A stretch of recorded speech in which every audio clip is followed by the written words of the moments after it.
Mayfield and Beloved presents Camp Here and There. Episode 11, The Labors of Love.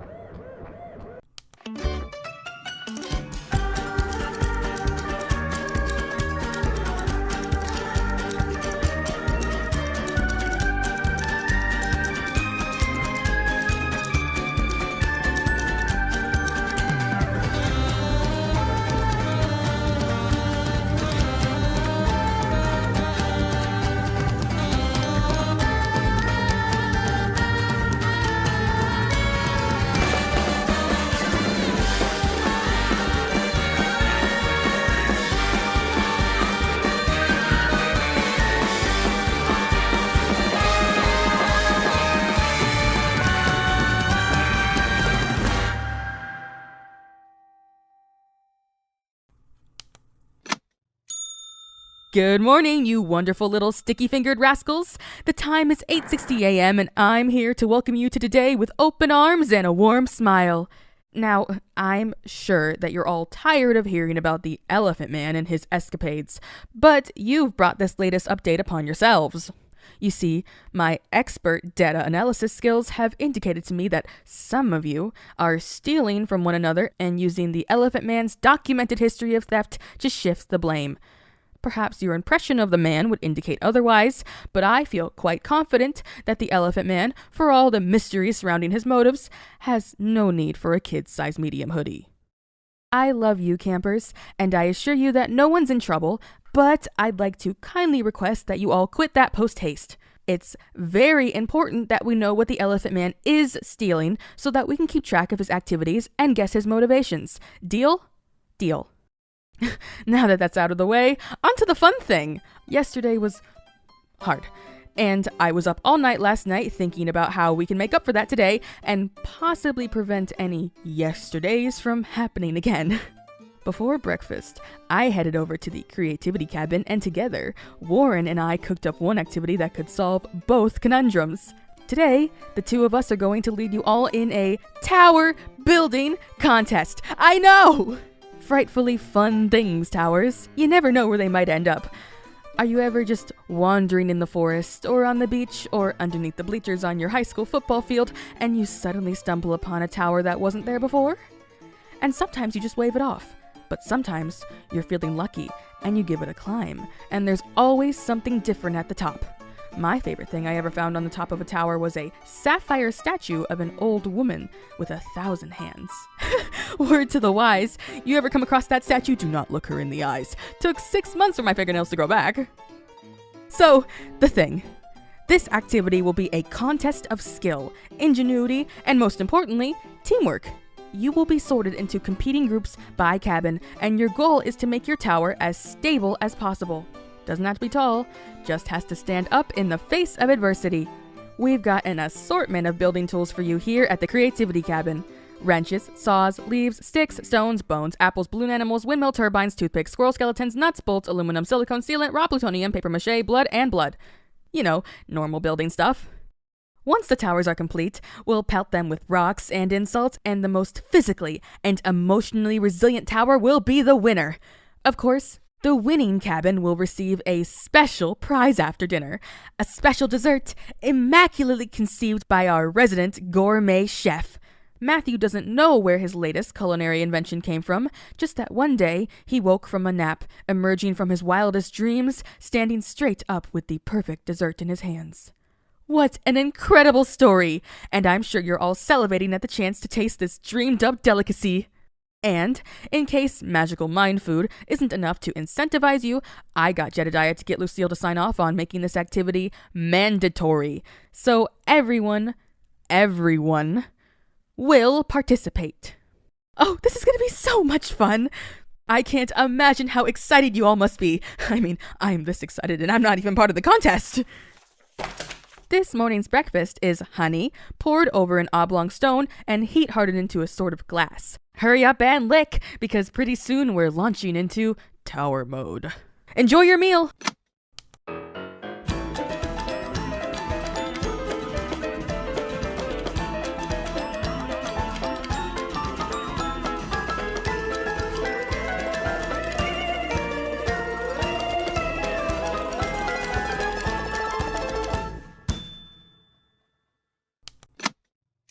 Welcome back inside, campers. Be sure to kick the dust off your shoes. The time is 12:80 p.m. and the sky is a sweet, sappy cinnamon, much like, perhaps, Matthew's delicious new treat.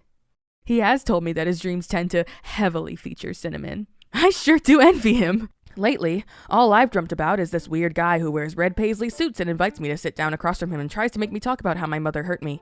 And that's when I get any sleep at all. All right, down to business. You campers have been doing great today, and I won't speak for you, but it seems to me like you're all really enjoying yourselves. I couldn't be happier. And I'm not playing favorites, but Cabin Silkworm, you have made really creative use of those squirrels. And Cabin Grasshopper, love your idea of building the tower upside down into the ground. I mean, it's ingenious. Nobody can knock a tower over when it's buffered on all sides by the infinite earth. Kind of cheating. But I mean, if I didn't want it to happen, I should have made a rule against it. However, while the kids are having a splendid and successful day of work and play, many of you counselors are disappointing me. I won't name names, but I really want to. Listen to me, you all. The point of this contest is not to see which counselor can lead their cabin to glorious victory. This is a teamwork building activity for the kids. It's supposed to teach them community skills and give them a healthy outlet for the aggression they unleashed yesterday. And it's working magnificently. For now. But if you counselors keep forging alliances with each other and sending your kids out on secret missions to sabotage other towers and staging protracted legal disputes whenever another cabin breaks a quote-unquote rule that you made up, then I feel quite certain that all the educational potential of the exercise will go right down the drain. Seriously, people, I love a little intrigue as much as the next guy, but you aren't being paid to entertain yourselves. You're being paid to give the kids a happy summer. If you're not fulfilling that function, there's no point in you being here, so act like adults. Also, does anyone know where Counselor Soren is? I saw him this morning, but since the competition began, it seems like co-counselor Fennel has been leading Cabin Ladybug all on their own. Remember camp policy, Soren. Run away and pay. You keep flaking, and one of these days, Lucille's patience is gonna wear through. And you campers should all give a round of polite, quiet applause to Fennel for handling things on their own. And a round of applause for me, because Jedediah was supposed to be helping me build a fun little tower for the nurse's office, and he is, of course, not doing that. So I'm just over here building my own little pathetic loner tower with Q-tips and uncooked beans. Mung beans, if you must know. On an unrelated note, today's lunch is mung beans, chock full of protein, and Matthew's also made you each a bowl of hot grape chowder. All right, meal and then tower time. Let's have some good, wholesome fun out there, huh? See you all soon.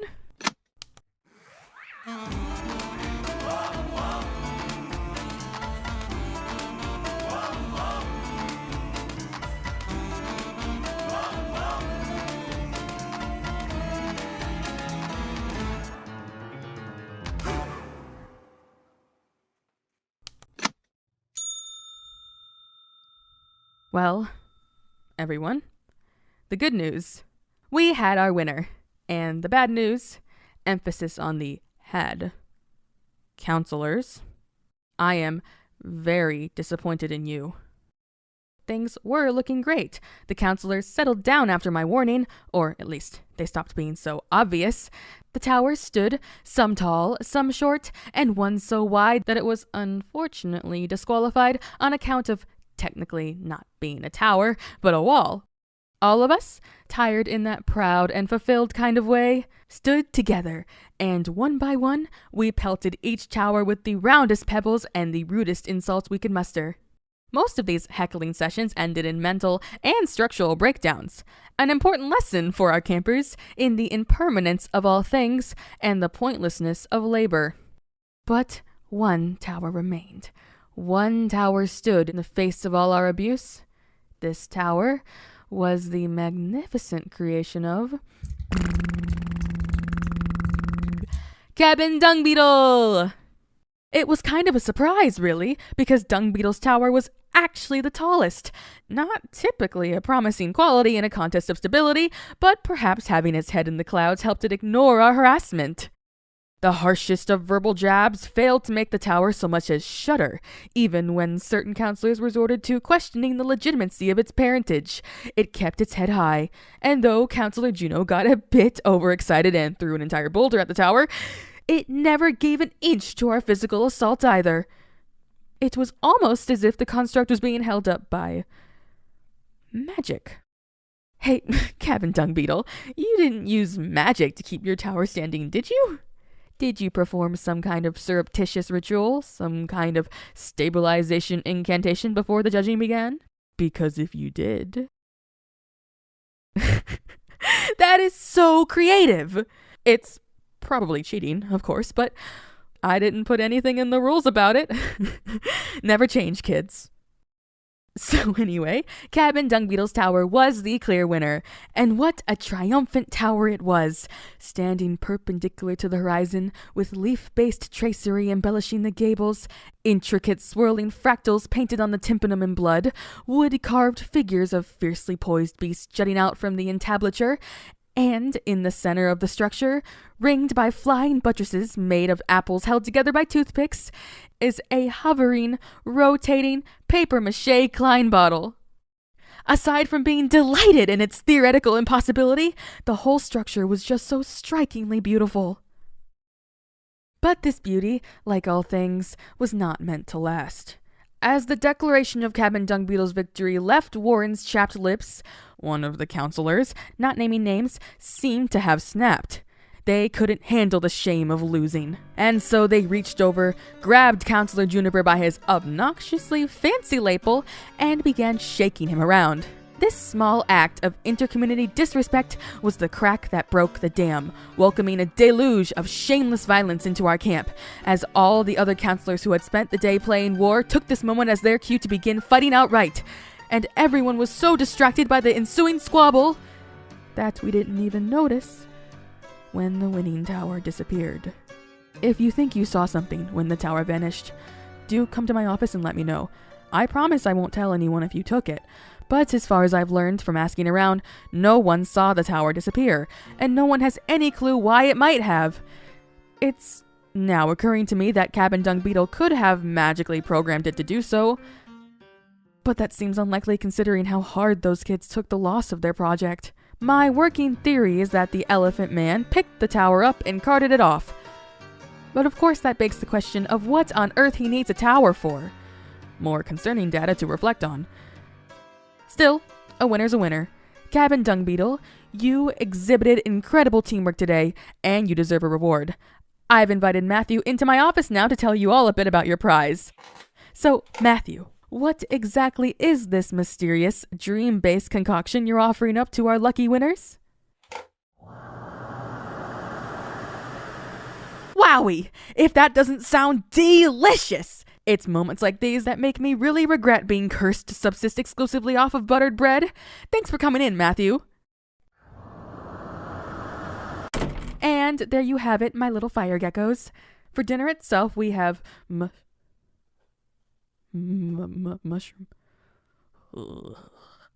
Mushroom madness.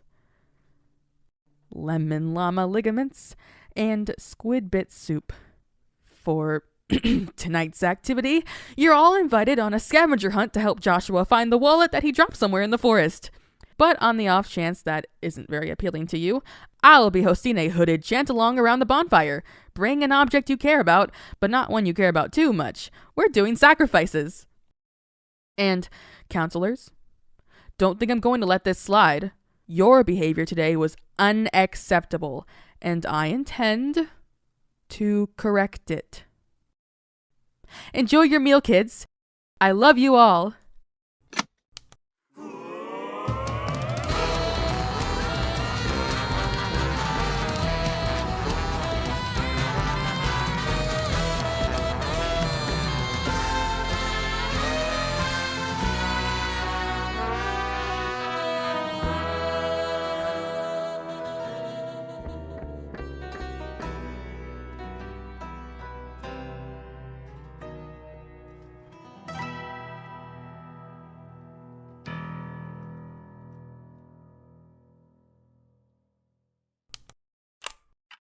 Good evening, Ghost Recorder. It's 25:25 and, today was bad. I put my little bean sculpture on the table in the hallway, so maybe Jedediah will see it and feel bad. Except he won't. Definitely won't. I'm beginning to think he doesn't care about me at all anymore. And part of me wishes that he just admit it. But he just keeps insisting that he loves me and then refusing to act like it. So I have to be confused on top of lonely. I don't know what I'm doing wrong. Maybe I should try talking to other people? But probably I'd just drive them off too. It's getting harder and harder to rationalize that this is my life and I'm supposed to like it. That all the living I've racked up has brought me here. If I told my 13-year-old self that this is where I would be and this is what I would be doing, he'd probably cry.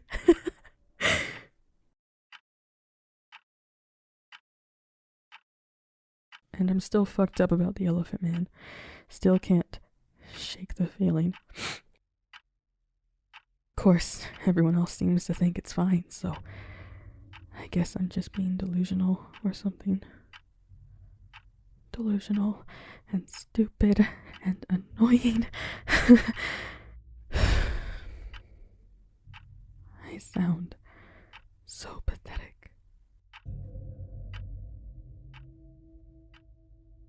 There is a centipede in my study, fat and shiny, way too long. I think it's here to stay. I was hearing it all night last night, twiddling about the floor, clicking its mandibles together. Sometimes it feels like it wants to hurt me. Or maybe it's just mocking me. I see myself, my child self, sitting in the corner. He's in trouble. He's crying, but he can't move. And the centipede is climbing up his back.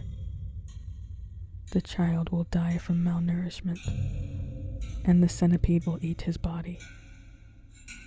One day, I'll feel it crawling around under my skin.